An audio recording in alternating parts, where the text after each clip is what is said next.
نخش على الزمالك الاول. الزمالك مختلف عن ماتش مودرن فيوتشر يا كابتن كتير يعني. بص، السبب التعادل في الماتش بتاع مودرن فيوتشر ان هو صمم على الناس اللي لعبت النهائي. كان لازم يريح، يعمل تحليل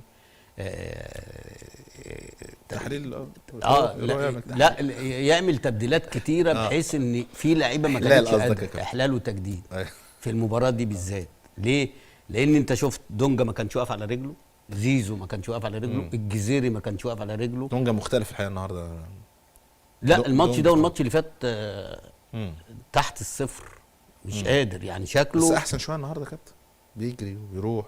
لا انا بص النهارده مش لا انا بكلمك بجد ماشي والله. انا والله يمكن انا بتفرج. لا هو الماتش بتاع نهضة البركان جري كتير وموت نفسه دفاعا وهجوما واخد بالك. لما جه فيوتشر تحس ان هو مش قادر.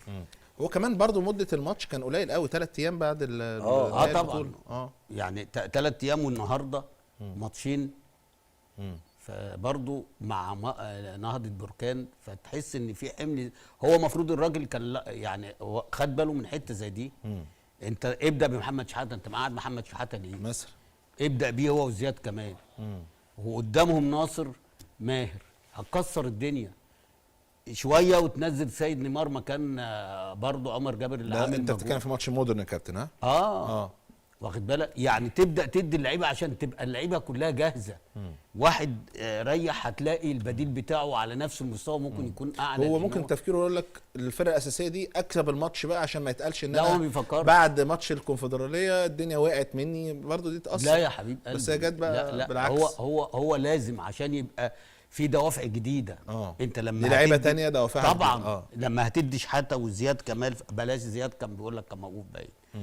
هتدي شحاته وتدي نيمار وهتدي سامسون والناس دي طب فين موتيابه؟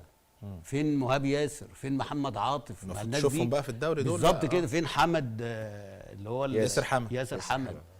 الناس دي لو لعبت انا بقول لك كله عايز يمسك في الفرصه دلوقتي، عايز يعني بس هو يقول له انزل العب حتى لو بعيد هيجي. يعني انت بتقول زياد كمال زايد شويه يا كابتن، لو كان من اول ما جه هو بيلعبه كان زمانه دلوقتي دخل فورمه وكان هيبقى احسن من كده وهيفيد اكتر من عبد الله السعيد في التوقيت ده.